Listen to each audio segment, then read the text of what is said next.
आलो आहे लक्ष्मी नर्सरी इथे आणि आपल्यासोबत आहे प्रमोद छत्रे. आणि प्रमोद छत्रे, आपण सांगू इच्छित आपली नर्सरीची स्थापना कधी झाली? आमची नर्सरीची स्थापना 1991 मध्ये झालेली आहे. बरं. आमचे आई वडील 1991 मध्ये 1000 ते 1500 रोपे तयार करायचे. बरं. त्यावेळेसपासून आम्ही नर्सरी म्हणजे जोपासली आहे.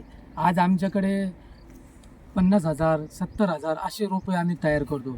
गिरायकांची मागणी वाढल्यामुळे आम्ही कधी 1 लाखापर्यंत पण रोपे तयार केलेली आहे आणि विकलेली आहे.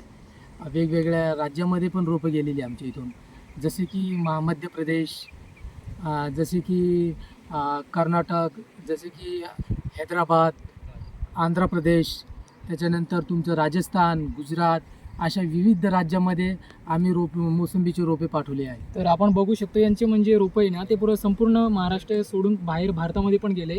आणि याची लागवड आपण स्वतःच करतात का? याची लागवड आम्ही स्वतः करतो, बल्डिंग स्वतः करतो. आणि आमची नर्सरी म्हणजे महाराष्ट्र शासन मान्यता आहे, पण भारत सरकार मान्यता पण आहे आमच्याकडे, जेणेकरून शेतकऱ्यांना जे योजनेमधून त्यांना लागवड करायची असेल ते पूर्ण फायदा त्यांना मिळतो आमच्या बिलामुळं. बरं. आणि तुम्ही जे रोपे देतात ते तुमचे GST बिल वगैरे असतात त्यासोबत? GST बिल वगैरे सर्व असतात. आणि त्यांना काही पण अडचण आली, जसे की मोसंबी कलम दिल्यानंतर त्याची देखभाल कशी करायची, काय करायची, आम्ही ग्राहकांना पूर्णपणे सहकार्य करून वेळ देऊन त्यांना मार्गदर्शन करतो, विनामूल्य करतो. बरं. आणि आपले रोपे किती एकरमध्ये पसरले? म्हणजे आमचे रोपे मोसंबी कलम जे आहे ते ही साधारण 10 एकरमध्ये आहे नर्सरी, आणि बाग आमचा आहे ते 8 एकरमध्ये आहे मोसंबी बाग. आणि याला पाणी वगैरे, विहीर वगैरे सगळे आपलं? विहिरीची आम्ही म्हणजे पाण्याची व्यवस्था अशी आहे आमच्याकडे, 2 विहिरी आहे, 2 शेततळे आहे.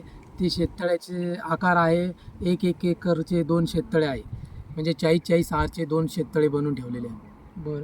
आणि समजा कोणाला घ्यायची असली आपल्या महाराष्ट्रामध्ये समजा, किंवा भारतामध्ये कोणाला पण, आता राजस्थान आपण जे सांगितलं तुम्ही, की कोणाला पण घ्यायची असली तर त्यांना ॲड्रेस आपला कसं सांगू शकतो आपण? हा आमचा ॲड्रेस आहे महाराष्ट्रामध्ये डिस्ट्रिक्ट आहे संभाजीनगर. बरं. आणि संभाजीनगरवरून एक 35 किलोमीटर अंतरावर हे गाव आहे रजापूर. जेणेकरून तुम्हाला यायचं ठरलं तर तुम्ही संभाजीनगरला या, संभाजीनगर औरंगाबाद. तिथं आल्यानंतर तुम्हाला झालटा फाटा लागेल, बीड रोडवर आहे हा झालटा फाटा. त्या झालटा फाट्यापासून पुढे आले की एक चितेगाव लागेल, त्यानंतर आडूळ लागेल. आडूळच्या पुढे 3 किलोमीटरवर हे गाव आहे रजापूर. त्या रजापूरला आले की तुम्ही आम्हाला जर संपर्क केला, तिथून आम्ही तुम्हाला पिक करू.